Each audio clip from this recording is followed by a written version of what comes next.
It's time for a Big Blue Kickoff Live. Nobody can ever tell you that you couldn't do it, because you did. On Giants.com. You know what I saw? New York Giant pride. And the Giants mobile app. 17-14 is the final. One touchdown, we are world champions. Believe it, and it will happen. Part of the Giants Podcast Network. Let's go out there like a bunch of crazy dogs. Have some fun. Hello, everybody, and welcome to Big Blue Kickoff Live, finally, on this Friday afternoon, right here on Giants.com, the Giants app, and your YouTube channel. John Schmeelk, Paul Dottino. We apologize for, the triple or quadruple delay. I'm not sure what we got to at the end, 2 hour and 20 minutes late. Whatever it is. I can't even calculate exactly how many apology layers bottom line, layers we have. Football team talking to important people related. We just had to push stuff back until we got here. We had no choice. So we apologize for making you wait. If you're still with us, that's great. Give us a call at 201-939-4513. 201-939-4513. We'll get to you as soon as we possibly can. So, Paul Dottino, Giants play their first preseason game tomorrow. It's exciting. Yes, it is very exciting, John, because after all, since John Harbaugh was hired about 7 months ago, everybody has been all energized and pumped up, optimistic, hopeful, and now we finally get a chance to see these guys on the field, in a game, live action against an opponent. Look, we understand. You were down in West Virginia. The guys were down there for 12 days, so you didn't even have the fans have an opportunity to come here to East Rutherford to see them in practice during training camp. And so there are a lot of folks who are in the dark. They're excited. They know John Harbaugh's here, but they haven't seen anything. So this is their first chance. Yeah, it is absolutely right, and it'll be exciting to see him out there. We've talked about his history over the last couple of years, has not played a lot of his players in preseason, but then he mentioned in a media availability this past week, well, the Giants are a younger team. So does that change his approach? We don't know that. He decided not to talk about who is going to play and who's not going to play. Right. We'll know at kickoff on Saturday. But I'm curious to see what his approach is here. And, if you go back to his time in the Ravens, he does value winning preseason games, Paul? He absolutely does. Won 24 in a row, set an NFL record until it was stopped in 2023. So whoever's out there, he's going to try to win. Yeah, and again, I mentioned this to him, John, and because you were sitting there with me when we talked. Bill Parcells believed that there was a value in winning preseason games. Bill used to talk about it like this. You want to form winning habits, and if you don't win preseason games, you have a better chance of forming losing habits. You want guys to feel good about winning. You want them to feel camaraderie and to celebrate winning. You want not only the winning foundation to be laid for what's going to happen during the regular season, but Bill also believed that it's important for the players as you're breaking their butts during training camp. And, of course, it's a little different now, although John Harbaugh has a harder training camp than most, and I think we all agree with that. You want them to get the reward for their work. It's important for players to taste that victory champagne, and I know it's not literally champagne, but to taste that victory after busting their butts for weeks on end during training camp. And that's their only real reward, is to win a game, John. And so, yeah, they may be preseason games, but that's the only reward that they can get their hands on, is to win a preseason game. So it's that feel-good vibe that becomes an intangible that Parcells used to talk about. He had over a 700 winning percentage in preseason games. And John Harbaugh clearly has some of that in his mentality as he approaches this, because he says the guys earned it. They deserved it. They went out there. They won a game. You got to feel good for them. Hey, look, and I'm not going to go through the whole story again, as I've told them multiple times over the past 2 weeks, but you still don't really know what your team is and how good you are until you play another team. No doubt. You just don't know. Well, we've been through it with joint practices before. Until you see a different team across them, you don't know how good your guys are. And I think you need to see what that looks like in your preseason games and the joint practice next week against the Dolphins. And until you see that, you don't know what you got, right? I mean, you can think you know what you got. You can have a good feeling about it, but you don't really know until you play another opponent. So that's why this is always exciting. Well, I think the other thing we have to keep in mind, John, even though John Harbaugh brought over a dozen coaches with him from Baltimore to the Giants, a lot of people keep forgetting he never had Matt Nagy as his offensive coordinator before. He's never worked with Denard Wilson as a defensive coordinator before. Right. He's worked with Chris Horton, right? We know that, Yep. the special teams coordinator.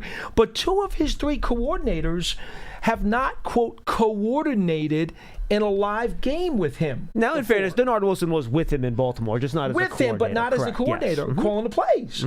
And we know, by the way, and for those of you who may not have paid attention, Harbaugh is a CEO head coach, and he allows his coordinators to call the plays. So, yes, I know he's been doing this for a long time, 18 years as head coach of the Baltimore Ravens. But this is nonetheless going to be a different experience for him, John. Yeah, it is. It is going to be different, and I look forward to see, what it looks like when we get on the field, who's going to play, who plays how many snaps, as we still start to try to figure out some clues as to what he thinks about certain positions on the roster, who's healthy, who's not.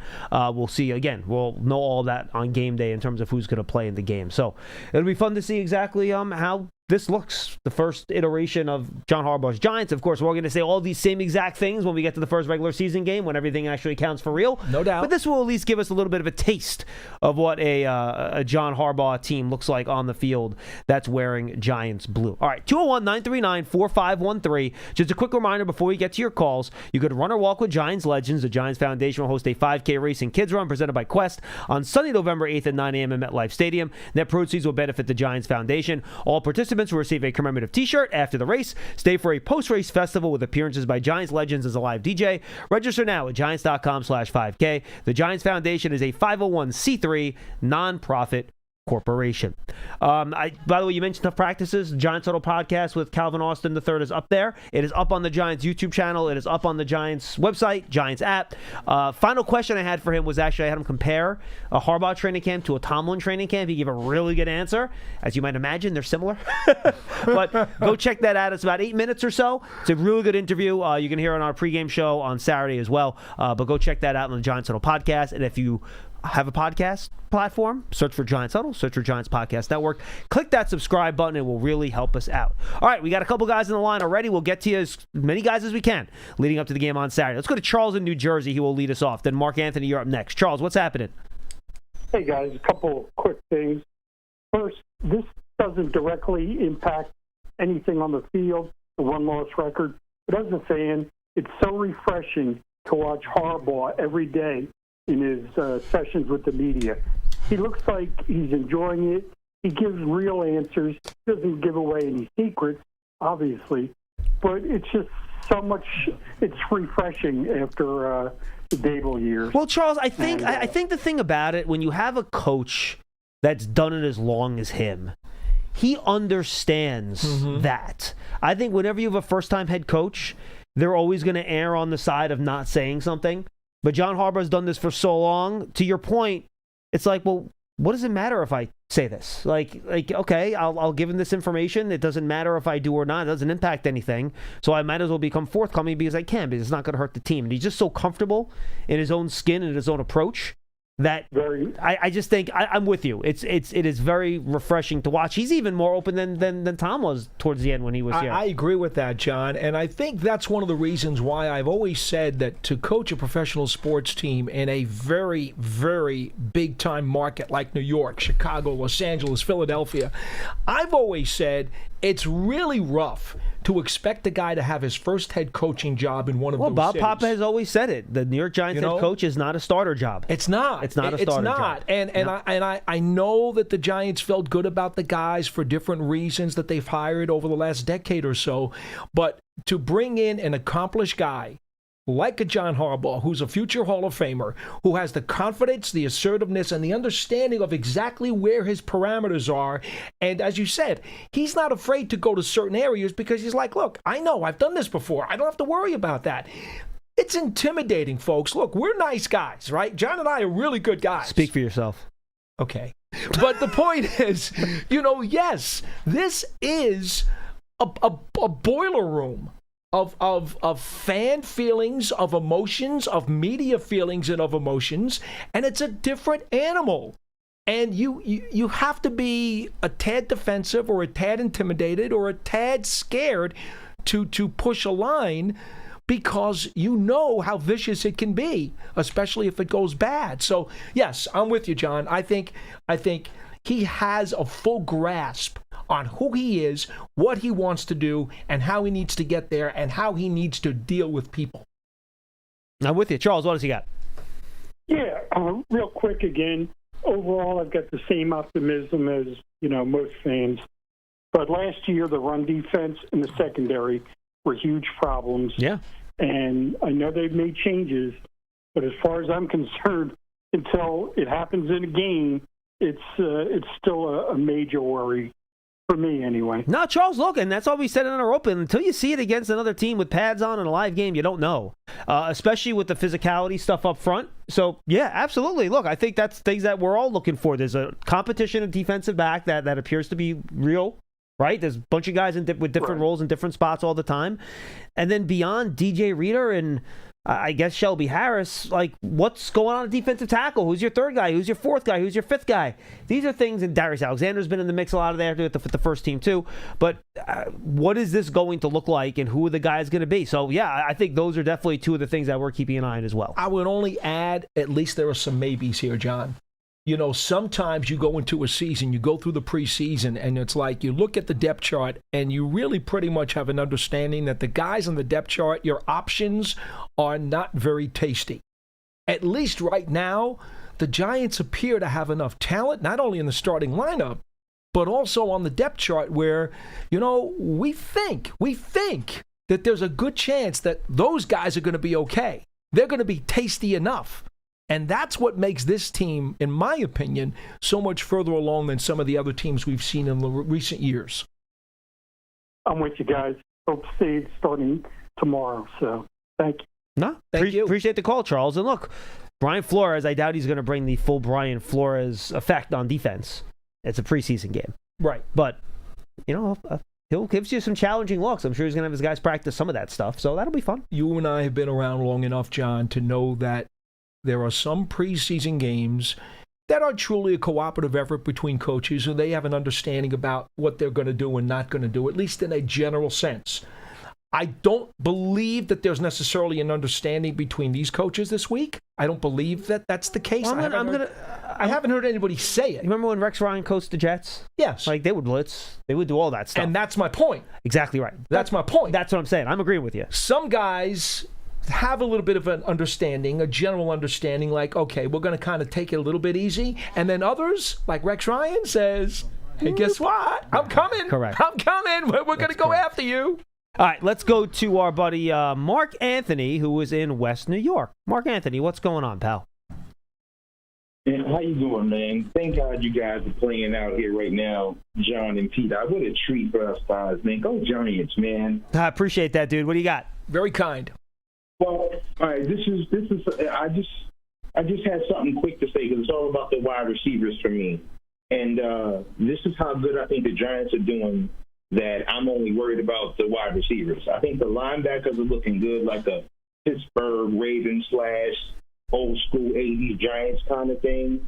I'm not saying that our cornerbacks are looking like superior, but I just like our depth. We got bodies. We don't have to call people to come up off the street and things like that. I'm kind of feeling that. I even had an issue about the Pro Football Focus ranking the O-line in the 20s after we just finished like 9th or 10th. This was my only nitpick of the Giants this year. Can we please have 6 wide receivers that we actually liked? I looked at our depth chart, and I was like, oh, my God, the first 4 guys are awesome for me. The first 4 guys playing just the outside wide receivers, so that's not even starters. But, they had, like, Slayton and Neighbors at the starting position, and I was like, all right, cool. Then they had Alston in the slot. Now, this is what made me happy, sir. The 2 guys that were backing up Slayton and Neighbors were not Odell. And I was like, please, somehow, some way. I know I don't know how to make an NFL roster. I know that. But I have been watching horrible play from wide receivers, and it's not because the starters were horrible, they were injured. We have been running into, for whatever reason, God forbid it happen again, let me knock on a little bit of wood. I'm just saying, we have been running into this weird injury bug where we always get hurt, and we're dealing with practice squad people and special team wide receivers. And maybe I'm tripping. I'll let you guys take it. But is it possible we could put Odell at the backup slot? Because I almost don't think he's going to make it as a what do you call it? Boundary wide receiver, the outside gentleman. Is that boundary? Yeah. The boundary is the short hash. So let's say you're lined up in the left hash. The boundary side is to the left, and then the field side would be to the right because there's more space there. Mm-hmm. Okay, now so thank you for educating me on that. That means my question now means I'm so happy or satisfied with my starting wide receivers and my backups that I don't think Odell's going to make it as one of those 4 guys. Please tell me there's a chance. This is the only question I got. Please tell me there's a chance he can make the slot backup. Because I think he's going to dominate if he does it. Like, even if nobody's hurt. Yeah, I don't. He's coming in with his route running and stuff. He's taking. Please let me know how you feel. Yeah, Mark Anthony, I don't. I appreciate it, Mark Anthony. Thanks for calling, man. We appreciate it. I don't think they categorize it that way. Where it's like this is the backup slot, but can he certainly be used there? Yes. 100%, absolutely. And could that end up, if he makes the team, could that end up being the spot that's his primary role? Yes. But I don't think they've thought about it where it's like, all right, this is our backup slot, right? Because look, Neighbors is going to be in the slot. Mooney's going to be in the slot, right? Either Calvin Austin or Berrios, whichever one of those punt returners, they're going to be in the slot at times. And then you mentioned Odell. So I think the fact that he has flex to do both is something that I think helps him. I think it's very important to this staff in particular, and many staffs feel this way. This is not unique to Harbaugh's staff, about guys who are able to play at least 2, maybe all 3 wide receiver positions. And Odell can play all 3 of those positions if he has to. But I do think his craftiness, his quickness, his wiliness, his experience can probably serve him better in the slot than outside right now. That's my suspicion, John. You also have to remember, there's only so many slot snaps to go around during the course of the season, and the Giants certainly are expecting, you would think, I mean, they signed Isaiah likely for a reason. You can use one of your tight ends as a big slot, and that will soak up some of those slot snaps. And Paul, we talked about this. This is not going to. This is probably, again, this is nothing that John Harbaugh has told us, but just based on what we've seen and what they did in terms of adding personnel in the offseason, this is not a wide receiver centric team. No, it's not. This is a tight end.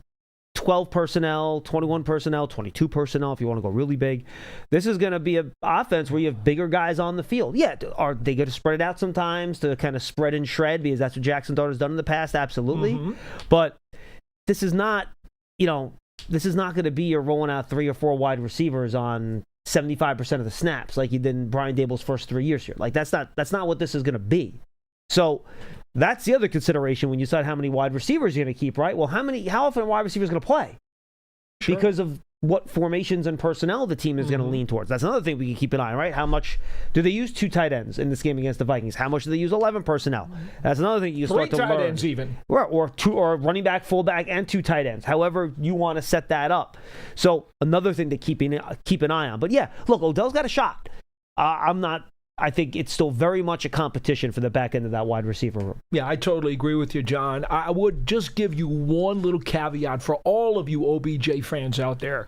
At least you know a few years ago when he played with Baltimore for 1 season under John Harbaugh, he was in a limited role. I think he caught something like 35 passes, averaged 16 yards a catch. Yeah, which, he about 600 yards, right, that year? It was 16 yards a catch is his career high for a season.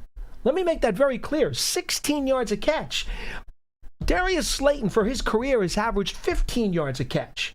So put that into perspective. Which is also a pretty good number, by the way. It is. Yes. It is a good number. So John Harbaugh did have an understanding how to best utilize Odell Beckham Jr. So Baltimore, he was 35 for 565. And he had 4 or 5 touchdowns. 16 yards per catch with 3 touchdowns. Okay. Mm-hmm. So my point is, if there is a spot for Odell Beckham Jr. in somebody's scheme in this league or somebody's game plan in this league, well, this is a guy who was willing to give him a chance to come back and certainly understands how he could be used to produce in the offense if he's able to stay healthy. And by the way, let's just make one thing very clear. Amani Toomer talked about this in the Giants huddle that we just did.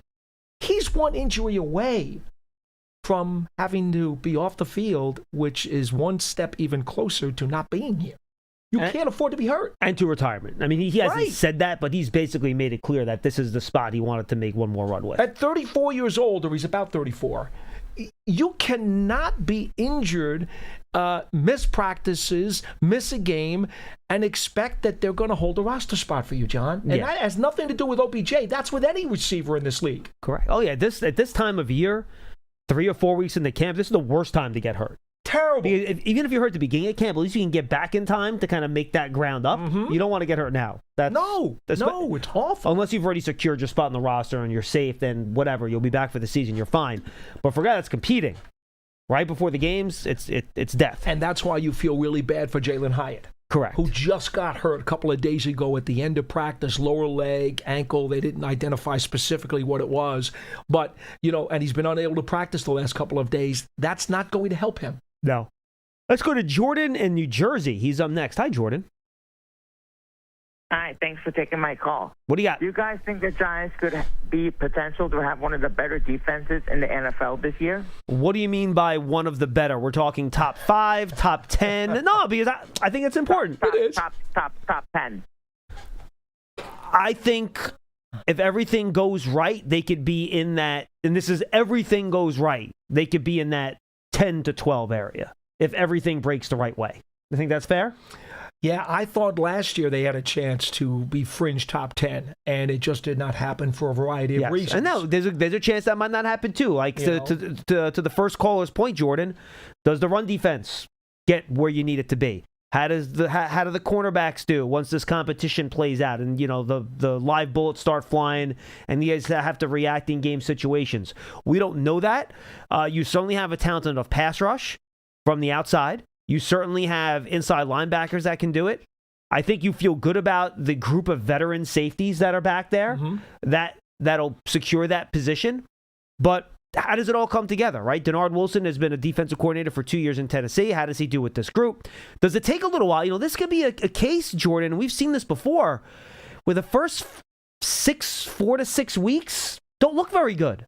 And then like in week 7, everything starts to click as these guys play together more. They get used to the defense. We've seen that with defensive coordinators before where it takes a month for everything to come together. Steve Spagnuolo, first time he was here, it was brutal. First 2 games were vicious. Terrible. Even the third game, the defense wasn't that great, but they managed to win it. They gave up over 800 yards in the first 2 games. So it might take a little while, Jordan, but I think at some point they'll figure it out. And if that happens sooner than I think it might, I think you could be looking at somewhere around 10 to 12. I would just add one other caveat, and we all know this, as you're a team that's trying to climb the ladder up to respectability and then become even more than that, depth at certain positions is still going to be rather slight. And I think John and I would be the first ones to tell you that the Giants' defensive line depth, thank goodness they signed Shelby Harris. Thank goodness they signed DJ Reader. Because all the veterans, Tapu, Lucky Fotu, all those guys. Because the truth of the matter is, if any one of those lead guys goes down, the backup guys are going to have to take a big step forward. Otherwise, the Giants are going to be lacking along the defensive line. And I'm sorry to say, but any unit, defense or offense, is only as good as your weakest link. And if the Giants' offense gets a bad injury to the wrong spot, especially that defensive line, that's going to be a big bruise that they're going to have to try to navigate, John. And Jordan, look, I always try to be on the level-headed side of this, but if you told me at the end of the year that the Giants finish as the 8th-ranked defense, would I be fall off my chair surprised? No, I would not be fall off my chair surprised. Be ecstatic, though. Yeah, I would be happy. Fair enough? I think so. And I like the defensive line, too, but they're going to get pressure to the quarterback. Thanks, guys. Appreciate it, Jordan, but can you stop the run to get to those pressure situations? That's the question. Look, this defense, much like, and I keep going back to Parcells all the time, but it's a linebacker-oriented defense, John. We know it. The talent at linebacker is way up here. Outside and inside, both. Both. It's way up here. And we don't even have to wait for the regular season to tell you that. The linebacker talent is really, really good. But those guys have to be given the opportunity to make the plays. Right. And I think I'm excited to see, too, how the edge players set the edge early in the year, too. We've seen Brian Burns do it, but Abdul Carter has spoken openly this offseason about how the next step for him has nothing to do with rushing the passer. It has to do with stopping the run. Correct. And he seems to be very engaged and excited about doing that. So we've seen Kayvon Thibodeau steadily improve in that area as well. He's gotten good at it. Can we see Abdul Carter now take that next step in that area? And if he does, then he becomes a two-way all-around player. Look out, NFL. Look out. You know, the defensive linemen on this year's team have a little bit of a different assignment. There's not as much penetration. There's not as much getting upfield. It's more holding things along the line and clogging up those blockers. You want to build a wall. You want to build a wall. Right. Clogging up the blockers so that the linebackers can run free and hit and fill holes and fill gaps and get to the edge. It's keep all the blockers off of the linebackers. You can't touch my linebackers. Let those guys cook. That's the whole idea. Let's go to Jerry in Houston. He's up next. Jerry, we haven't heard from you in a while, man. How are you? Hey, you can hear me okay? Yeah, we got you. It's Darian, actually. Oh, I'm sorry, Darian. Oh, well, Darian, I haven't heard from you in a while either, man. How are you? Hi. I'm good. So I don't mean to, bring up the old point about, the turf versus grass thing. I understand, obviously, how expensive, inconvenient, maybe even impractical it is to have a grass field at a place like MetLife, with two teams and all the different events we have. But my whole thing is, it's all those things, but it's not impossible. So if we could do it, I feel like we should.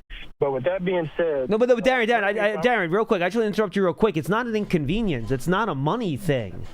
It's literally the grass will die. Like, it is not going to be a good field. Like, I was watching a replay of the Packer game late in the year. I think they were playing Denver. And it was a play that Micah Parsons tore his ACL on. Mm-hmm. It was a grass field. It was a non-contact injury. He put his foot down on a grass field that looked beat up as all hell in December or in November, whatever it was, and he went to cut and his ACL popped. And it was a grass field. Like, these guys, and if you look at the injury numbers, it's very similar from grass to turf. It's just really hard. You would literally have to bring in brand new grass every week in order to make this work. And then if you're bringing in new turf every week, it doesn't settle. Divots will come up, and then that field's unsafe for the players too. So, look, I'm not a guy that does. I'm not a landscaper. Like, I'm not a grass guy. I don't know all the details. Is there some type of technology out there that can make it work with two football teams on the same field in a cold weather environment? Maybe, but from everyone I've talked to, it's a very, very hard lift. And if you look at the teams like the Steelers, like the Commanders, that have grass fields, that have a lot of teams playing on those fields, those grass fields, and me and Paul have been on them in late season games. Go back to the old Candlestick Park in San Francisco. Oh, my goodness. Those fields were a mess in December. And I'm not sure if that's any safer than turf at that point, to be totally honest with you. Chicago, too. Chicago's another one, Look, I'll just say one thing that should put all of this to rest for all of you folks out there who keep fighting with this whole debate. John Mara has said many, many times, I've heard it with my own ears, and I know you have too. If I could be convinced that there was a way to make grass fields hold up inside of MetLife Stadium, we'd do it. And remember, they did try to do it in the early 2000s. The Trays in the 2000 season were a pigsty. It was horrible. They are so fortunate that more guys didn't get hurt on that field. And so, look, I haven't talked to the Jets people. I've never done any conversations with their front office about how they feel about converting to grass. But I know John Mara said, exactly if right. The turf people can tell me that that grass will hold up for the whole season, we're in. He has said it many times. Anyway, Darren, what's your football point? Sorry. Well, that was my point, but that's all fair enough. But my real point was, correct me if I'm wrong, the fields that we practice on, the indoor and outdoor, they're all grass, correct? No, the indoor is turf. The indoor, okay. Yeah. One thing I haven't heard it, like the conversation talked about from this angle, is maybe it has something to do with teams, practicing all week on grass and then going to play the game on turf, like the switch between surfaces, maybe that contributes to the injuries more so than just the turf itself. What do you guys think about Actually, that? the players would tell you. Thank you, Darian. Appreciate the call. The players will tell you they prefer to practice on grass as much as they can because the more that you practice on turf, the more aches and pains you feel in your lower joints.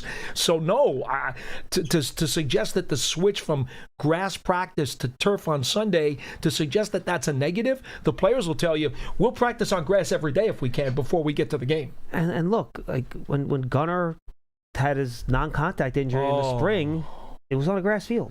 Right in front of us. When Colin us. Johnson tore his Achilles in training camp 2 years ago, it was on a grass field. Right in front of us. Right in front of us. So, if you look at the numbers the league put out, there's just, with the newer, it's not like 10 years ago, different story. 15 years ago, different story. They've improved the turf. Since they've improved the turf fields, the rates are very, very similar, if not identical, from the newest turf fields to the grass fields. And that's from data that the NFL puts out. So they replaced the artificial surface in MetLife Stadium. Was it 3 years ago, John? Was it 4? 3 years ago?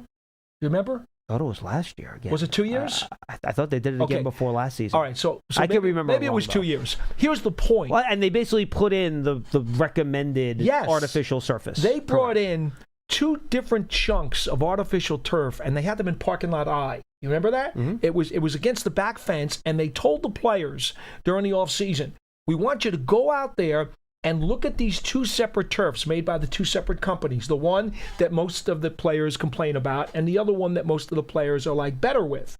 And they said the Giants and the Jets both told their players, go out there, feel the turfs, and vote for which one. I didn't even know that. Okay, that's interesting. Well, they did. Okay. And the Giants and Jets said, okay, you guys voted for this one. This is the one we're putting in. I mean, what more? What am I going to do? Charlie's on the line. Tell Charlie I'm not doing another grass conversation. If he wants to talk about the team, we can do the team. I'm not talking about turf with him again. So just warn him. I'm not doing turf again with Charlie. Anyway. No, but look, I understand all of the folks who say those things, especially in light of the soccer, right? The World Cup came in, and that brought the whole grass thing to the forefront again. Right. I get it. But again, they're playing one game every week and a half with a bunch of 135-pound tiny soccer players. Exactly. They're not grinding it out on 4th and 1. It's completely different. It's completely different. Oh, my. And look, I think you made the right point. And guys, I'm not going to make a moratorium on it, but we've had this conversation a million times. Yeah. It's old by now. I'm not doing it. Charlie, if you want to talk Giants, that's fine. I'm not doing the grass turf thing with him. No, I'm not. No. We've addressed it a million times. We're not doing it then. That's All it. All right. Sorry, Charlie. Enjoy the Vikings game tomorrow, all right, Charlie, Paul, okay? We got 4 minutes here. Give me the top 3 things you're looking for in the game on Saturday. Well, because we don't know how much any of the starters will play. Okay, well that's the one for me. Who's playing? So that's one for me. Well, right. We don't know. So I'm gonna push that to the side. Yeah. And I'm also gonna say that because 3 of the primary corners in that secondary, because they are banged up, and John Harbaugh has told us that guys who are banged up probably don't have much of a chance. So that means you're looking at guys like Adebo and Newsome and Phillips. Likely, I would think I'm going more than 50% won't play. I think that's likely. So yeah. I mean, he turned a lot of those guys game time decisions yesterday, right? When he talked to the media, but he said he would seriously consider the Newsome, trainers. Adebo. I think he mentioned his game time decisions. And so, Phillips. Yes, but Hyatt and Schmidt seems to be the 2 guys that he has talked about not going to play. Yes, I agree. All right, so with that being said, I want to see that corner competition, but I can't because those guys aren't going to be in it. Well, you'll get to see the guys. So, do you know what I want to say? I'll give you one. I want to see Deonte Banks in a game carry over what he's done in practice. And that's cool. I was just going to say, for me, there are more wide receivers, assuming, that Slayton and Neighbors are in the gimpy category. There are more wide receivers for me than there are corners that I want to see battle for a job. I agree with that. I think that's fair. So that's my number 1. Okay. What's your 2? I'll give Deonte Banks. I want to see him. Can I send a memo to Kevin O'Connell to just throw 3 deep passes at Deonte Banks while he's in the game? You want to see his reaction. I want to see if he freaks out, grabs, and commits a defensive penalty and doesn't get his head around and runs into the receiver, or if he actually plays it properly, gets his head around and makes a play on the ball. We've seen it in practice. He's been pretty good with that. Mm-hmm. But we've all seen what it looks like in games the past 3 years, and that's not what it looks like in games. No. So can we dial up? Well, the last 2 years particularly. Yes. Better as a rookie. He committed plenty of defensive pass but he was better. penalties as a rookie, too. I'm going to go with my next one. I'm really curious about the special teams, and I'll wrap them all together. Okay. The kickers, the return guys, and even the coverage units, the gunners. Just the whole special teams unit. I really want to see how this operation is going to work because it's all new guys. I want to see how the kickers kick. So I'll go on top of that. Okay. Because we've all seen in practice that I think Zavada's got a bigger leg and is probably a little bit more naturally talented. But Sauls has made a lot of 50-yard field goals throughout camp. Well. And I think it's been a darn close to even competition in the summer. Both guys have been really, really good. So it might just come down to, all right, when the bright lights are on, who kicks more consistently and kicks better? Does someone get bothered by pressure? Well, you're not going to know that until you get into a game and you see them kick under pressure. So I want to see these guys get a couple of long field goal opportunities, maybe a game winner at the end of the game, and see how they handle some of the pressure. No doubt. No doubt. And then the other thing is, for me, I mentioned earlier about the defensive line potentially being a little thin after the starters. Well, that's one, John. I don't think there's any question. You have to be looking at every one of those defensive line snaps because there's a bunch of guys who are trying to win a job, and this is going to be your chance to put your foot forward. I just want to see Alvaro Reese play in a football game. How about that? That's a good one. And CeCe if he plays. I want That's to see a good one too. I want to see those two guys for the first time. And Malachi Fields if he plays. He's another guy that's kind of been a little bit in and out over the course of the last week and a half, but he's been more back than not the last few days. I want to see those guys with pads on play their first game as a Giant. That's just fun. I want to see him play. I want to see Alvaro Reese whack somebody on the first play of the game. I want to see CeCe on an inside zone run, do a double team block, and then get to the second level. I want to see Malachi Fields have a contested catch. Let me see the rookies have some fun. I don't have any problem with that at all, but I am going to add an asterisk. My fourth. I also Jack Kelly in there too, by the way. He's had some really good moments. You know what? He came here and everybody said he was going to be edge. No, I know he was at edge. Yeah, but I didn't think he was going to be an edge here. He's playing inside. Yeah, of course. But anyway, I'm going to throw an asterisk out. I got to go for the bonus fourth. OBJ. Got to. Oh, that's fine. Got to throw it out there. I bet you he'll play. I'm sure John Harbaugh said yesterday, he said physically he thinks he could play the whole game if you wanted him to, but he has to look at the other receivers. I bet you Odell wants to play too. I'm sure he does. I bet you he wants to play. I'm sure he does. And you know what?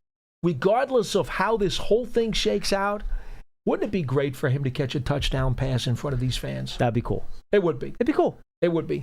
And I'd love to call it. That's the other part. Oh, so we get to the selfish part of the conversation, yes, Paul Dottino. Hey, you'll be downstairs. You would like to feel it too, wouldn't you? I would love to feel it. Yeah, so by the way, our radio broadcast is tomorrow. Make sure you check it out. It'll start on noon on WFAN.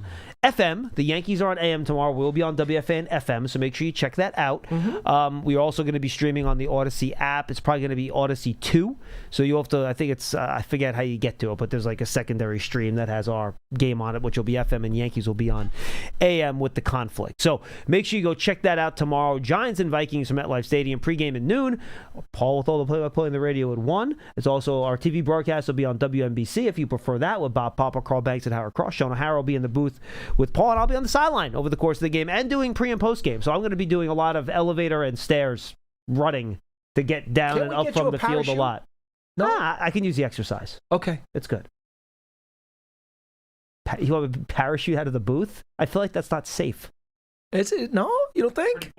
It'd be pretty cool. It would be cool, but I also think could you imagine the pregame show for the fans in the stadium? John parachutes out of the booth? I'd rather have one of those, those like water jet things that like you shoot up in the air and you can kind of fly with like the James jets. Bond. Yeah, 007 used to do that. Yeah. Jetpack. Yeah, jetpack. Jetpack. I'll take a jetpack. Cool. I like it. I'm not sure they like that either, though. I think I'd probably get in trouble.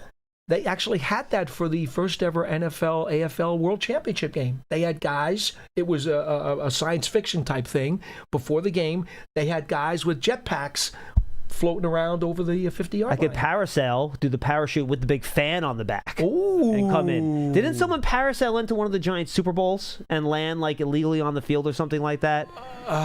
Something like that happened in a game. I remember. No, it wasn't somebody for a Giants illegally Super Bowl. Yeah, it wasn't a Giants Super Bowl, but I remember someone did illegally parasail somebody onto did that a field once. for Mike Tyson fight against Holyfield. Oh, that's what I was thinking. I was thinking of the Tyson Holyfield fight. That's what I was in thinking. Vegas, Thank you. right Yes. to the ring. I remember Crazy that. man. He got tied up in the ropes. I do remember that. Hey, by the way, that's a small ring.